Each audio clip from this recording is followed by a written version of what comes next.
yang nantang-nantang suruh bawa kitab yang ada pada zaman itu. Pertanyaannya, kamu itu orang pintar apa orang bodoh? Berarti ngelencermu kurang adoh, ya. Assalamualaikum warahmatullahi wabarakatuh. Alhamdulillahirabbil alamin. Assalatu wassalamu ala nabiyyina Muhammadin wa ala alihi wa sahbihi ajma'in. Amma ba'du. Teman-teman yang dimuliakan oleh Allah Subhanahu wa taala, kita bertemu kembali di channel Pencari Ilmu.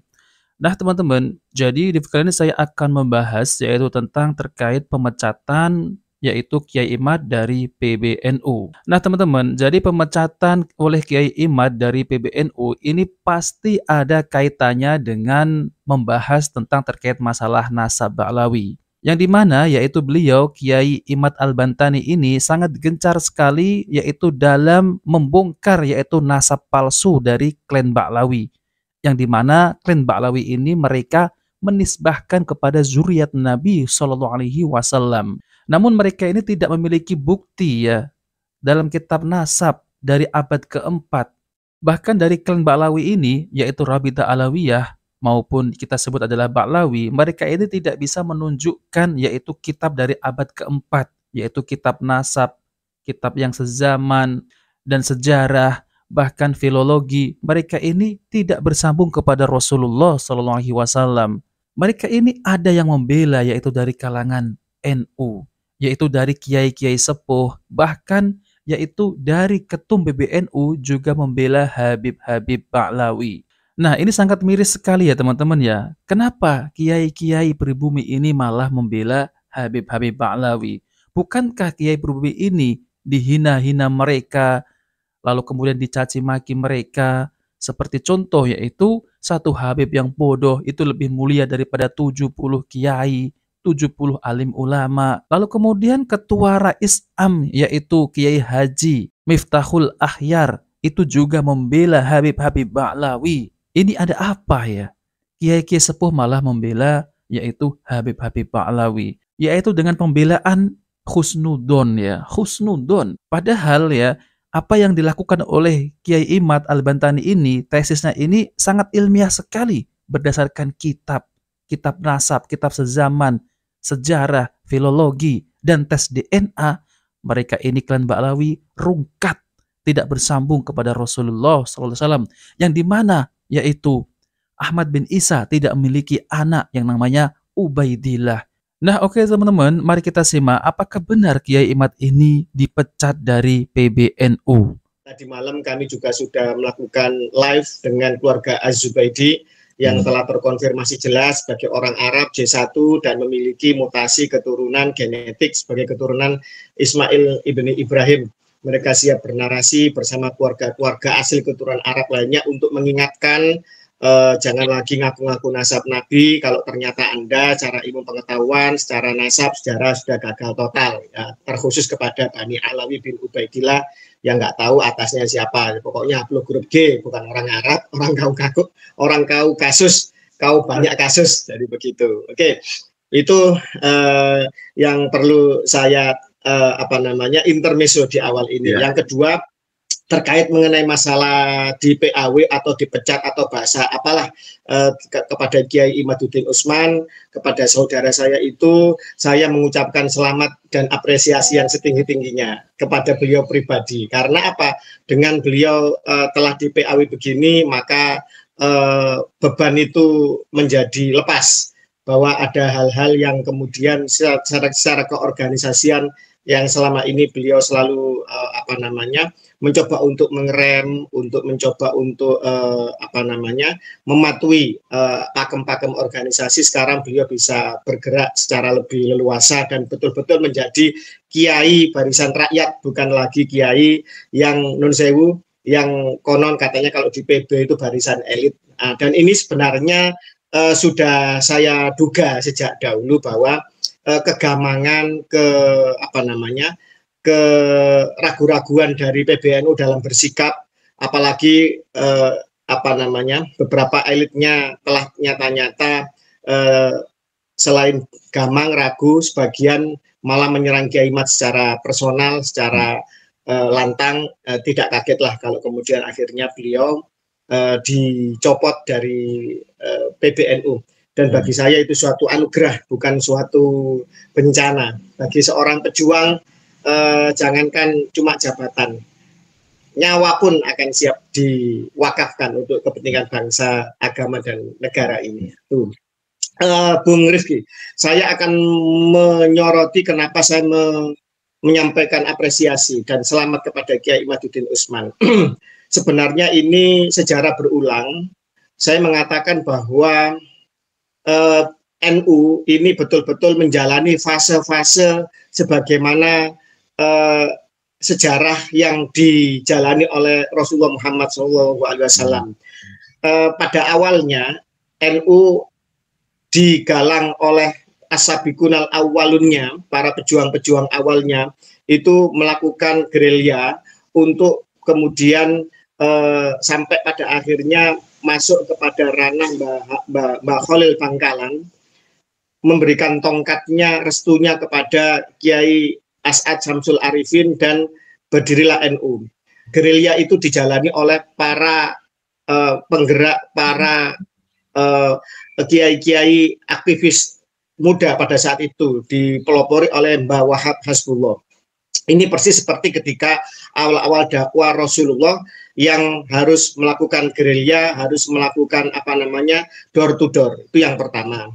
Yang kedua, pada awalnya NU itu miskin, strukturnya sarungan, sandalan, kampungan.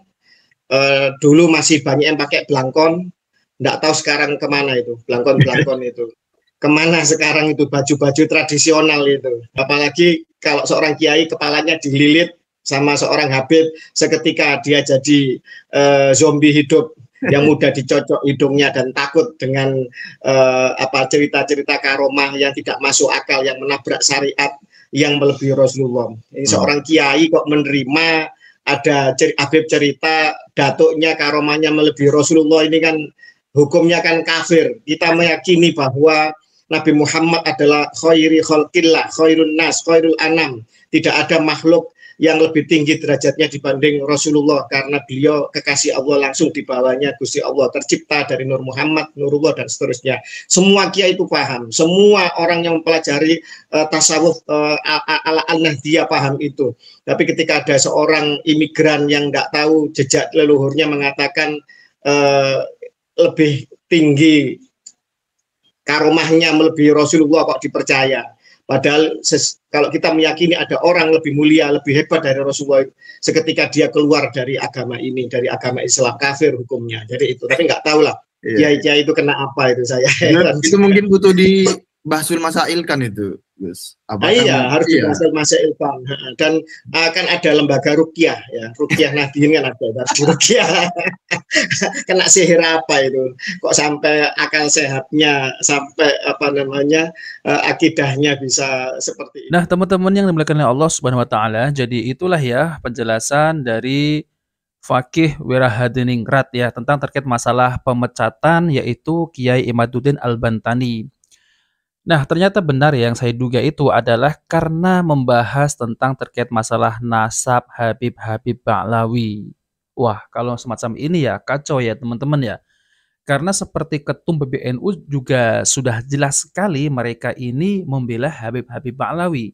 Di mana juga ada video ya yang saya tampilkan tadi itu, yaitu ketum PBNU yaitu Gus Yahya, di mana beliau ini mengangkat yaitu yang menjadi ketua Lazisnu itu adalah dari kalangan Habib Ba'lawi, yaitu Habib Ali. Nah, tentunya ini sudah kelihatan ya, sudah nampak bahwasanya ketum ini yaitu Gus Yahya itu membela Habib Ba'lawi.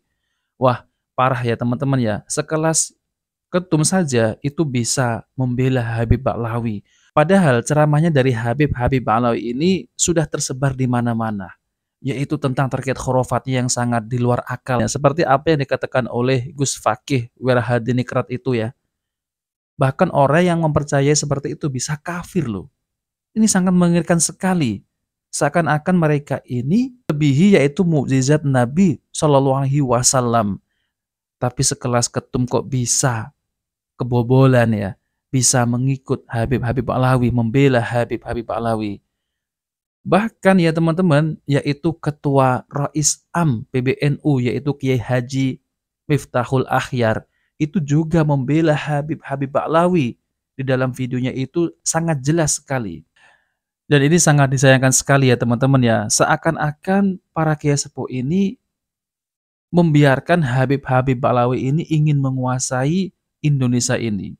Coba kalau kita ya putar kembali ceramah-ceramah dari Habib Habib Ba'lawi ini, yang mereka ini membelokkan sejarah, yang katanya mereka ini adalah berjuang untuk Indonesia. Coba di mana makamnya pahlawan dari Habib Habib Ba'lawi? Nggak ada. Siapa? Utsman bin Yahya, yang mereka ini adalah antik diangkat menjadi muftinya Belanda, yang menfatwakan bahwasanya haram untuk memberontak Belanda, untuk memberontak pemerintah Belanda. Ini sudah jelas ya teman-teman ya, dari Habib Habib Ba'lawi ini, mereka ini secara halus ingin menguasai Indonesia, yaitu dengan cara agama, dengan cara mendoktrin, dengan cara ceramahnya ini yang dibumbui-bumbui tentang politik, tentang agama, dan menyangkut bahwasanya zuriyah Nabi Shallallahu Alaihi Wasallam yaitu harus diikuti, wajib diikuti. Ini kan jelas-jelas mereka ini untuk menguasai Indonesia ini. Bahwasanya kan ada yang namanya Habib siapa itu Mundur ya, Ali Mundur atau siapa itu yang mengatakan bahwasanya Indonesia ini milik Aulia Tarim. Bahkan Pulau Jawa juga pintu masuk Aulia Tarim. Jadi ini kan sudah jelas ya, mereka ini ingin menguasai Indonesia ini. Kok bisa-bisanya Kiai Sepuh ini malah membela Habib Habib Ba'lawi dengan alasan adalah husnudon gitu ya. Kalau berbicara tentang pembelokan sejarah itu banyak. Terus kemudian makam-makam palsu juga banyak diba'lawikan. Belum itu lagi ya teman-teman ya, tentang khurafat-khurafatnya apalagi yang sangat di luar akal. Mi'raj 70 kali sehari, bisa menurunkan rantai emas dari langit, bisa menurunkan hujan susu, bisa memadamkan api neraka dengan jari kelingking. Ada juga Habib yang jalan-jalan di surga, lalu pulang lagi. Apalagi ada juga yang memiliki keramat, yaitu bisa terbang, permen. Coba teman-teman, ini ceramahnya semacam ini nih, apa yang bisa kita ambil ilmu dari mereka ya? Ini malah halu ya teman-teman, gedabrus. Lalu kemudian ada juga yang mengatakan yang tidak mencintai Habib itu masuk neraka. La haula wala quwata illa billah. Benar apa yang disampaikan oleh Ustadz Yazid bin Abdul Qadir Jawas rahimahullah ya, bahwasanya orang-orang yang mengaku Habib ini itu adalah 100% bohong ya, tidak benar mereka itu. Nyatanya benar kan? Mereka ini bukan zuriat Nabi Shallallahu Alaihi Wasallam sesuai dengan tesisnya Kiai Imad. Nah, maka dari itu saya mendukung 100% yaitu tesisnya Kiai Imad. Bahwasanya Habib Habib Ba'lawi ini seperti Bapak Rizik Syihab, Bahar bin Smith, lalu kemudian Bapak Hanif Al-Atos dan Ba'lawi yang lainnya, mereka ini bukan zuriat Nabi Shallallahu Alaihi Wasallam. Nah, oke teman-teman ya, itu saja yang ingin saya sampaikan ya. Bila bermanfaat, jangan lupa like dan subscribe di channel Pencari Ilmu. Wabillahi taufiq wal hidayah. Wassalamualaikum warahmatullahi wabarakatuh.